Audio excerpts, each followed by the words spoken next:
art project called Dolly had to do with a very tragic element in my life. And that was my husband got very sick. It's now already like, I think, 8 years ago or 9 years ago. When I just actually was pregnant. I also have a daughter, and I'm a mommy as well. And then after some years of struggling already, they diagnosed my husband with the disease called ALS, which attacks your nerve system. And literally, they told us your husband is just maximum gonna live 5 years or even less, and those years are gonna be years of full deterioration and just crumbling down of all his capacities, and he will end up with an apparatus to breathe and in a wheelchair.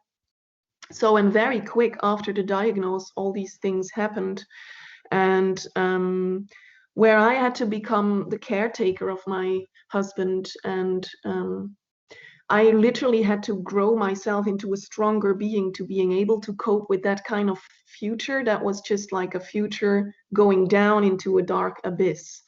And we had a small, sweet little daughter who was growing up, and in order to face this pain of loss that was at hand, and also the horror of all the things, my husband was in pain. He literally couldn't lift his arm anymore, and in the end I had to feed him, put him in bed every day, help him wash. So in order to cope with that harshness as a young woman, I sort of created Dolly as a sort of a space of imagination and escape where there could be a stronger woman dealing with it. It was not, my normal name is Elizabeth. It was not Elizabeth who was helping her crumbling husband. It was super heroine Dolly who could do it. And I was literally training my body not just to become a beautiful sculpture, but also to become a strong hero that could literally lift my husband in bed. And also I had to train this muscle of my heart to being able to bury that horrible future. And I literally needed it. I think if I didn't do this whole process, I might have gone ill too, or depressed, or because being surrounded with the threat of death every day, because everything could go wrong every single minute, it does something to you. And it made me feel life's vulnerability and mortality very strong in every second. And in order not to succumb to that horror of that, I wanted to create an opposing force, which was this lustful Dolly, full of energy and power, and full of expression also, because the lyrics I was writing were also about dealing with loss, or dealing with these things, or dealing with sexuality, because being surrounded by sickness is also not that nice for your sexual growth. And being on stage as a performer and being desired by an audience and dressing up like that and looking like that was for me a solution to still feel young and alive, and also just be myself. So I wanted to just become this transcendent superhuman who could do what a normal human usually suffers hard with. And of course I still suffered, and in the end it's 2 years ago that my husband died also, and that was a horrible process. It's something I still grieve so deeply over, and but at the same time I try to sort of pour all these things into my art, and I think that's the only way to sort of cope with it. But Dolly also, and most specifically, grew out of that. So I want you to know about this. So Gesamt I represent, which is a word, a German word for the total, or the totality, or the unity, I want to show that the differentiations people make between the digital and the real, or the synthetic and the organic, or between the cultivated and the cultural, and more the primitive natural, that these things, they come together and are just a powerful unity. And on a bigger scale, I see it also like my life or my ethics are blending or are fused with my aesthetics. And this comes from my PhD and my philosophical research, where I started questioning things like, okay, we live in this world where we feel super divided. I'm a divided being. How can we be more whole? How can we be more healthy and at one with ourselves and with society and with other people and with nature?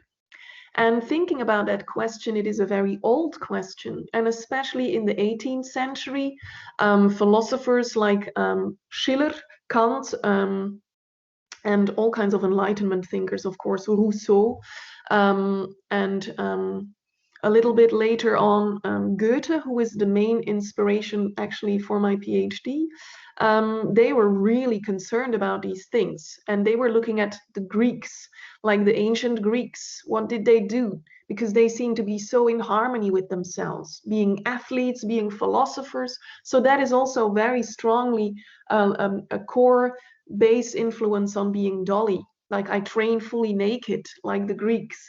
And I just was inspired by what Nietzsche highlighted very much as the oppositions between Apollo and Dionysos, and how both of them need to be fused in order to have art happen. Like Dionysos is the god, stands for wine, for being drunk, for being chaotic, for losing oneself, for actually ripping oneself apart, while Apollo stands for rules, for measure, for harmony, for balance, for proportions.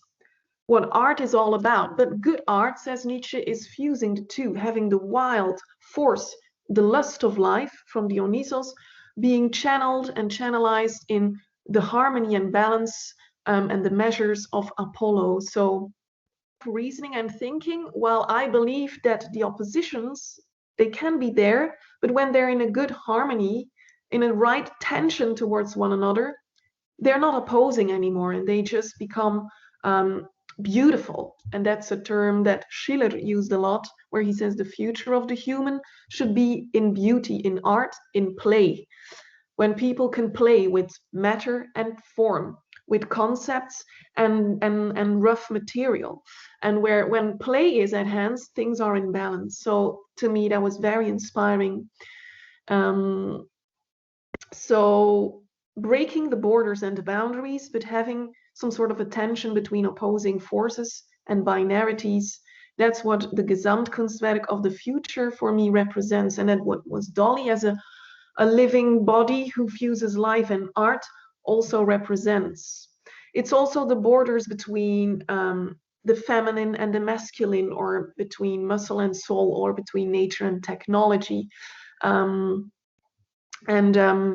Yeah, this all opens up this space where things don't have to be defined or don't have to be categorized. And that's also, that brings me to one of the more final things here in this lecture. What does Dolly represent for our society? Because quite soon from stepping on the stage and being reviewed, people said like, yeah, that was a sort of a role model. And I was surprised. A role model for contemporary women or for the queer community. And indeed, queerness, queering things literally means also sort of turning things upside down, or sort of not thinking in binarities. I feel so honored that somehow this community embraced me as something to look up to. Very simple, and literally people follow me, or they send me messages like, thanks to you, I started doing drag, and I feel so good with that, because actually I always repressed it. Or someone else says, I'm shaving my head as a woman, and now I feel really like, yeah, why shouldn't this be a way of being a woman? Why should we always look like this or look like that? And just following your own, make up your own rules. Because when I was younger and before I found this solution that was Dolly, I also sometimes felt, or mostly I felt like I don't belong anywhere. I'm not like a real philosopher. I'm also not like a real ballerina and dancer anymore. I'm not a visual artist that is accepted or seen, because, you know, they often also describe my things as kitsch or too poppy, or um, I had the feeling I didn't belong to any kind of group, and I thought, why should there be all these groups in the first place, and why should they create compartments and departments, and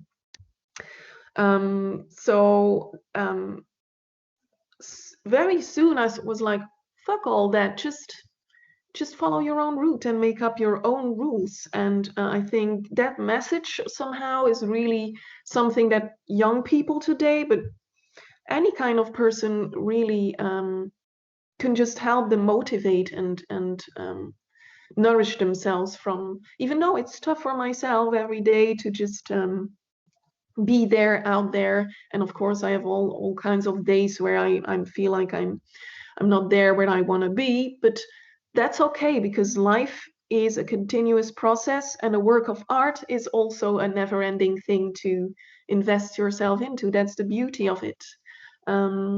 So yeah, for me, Dolly is already like not a postmodern figure, but a post-utopian figure, or a post-apocalyptic figure.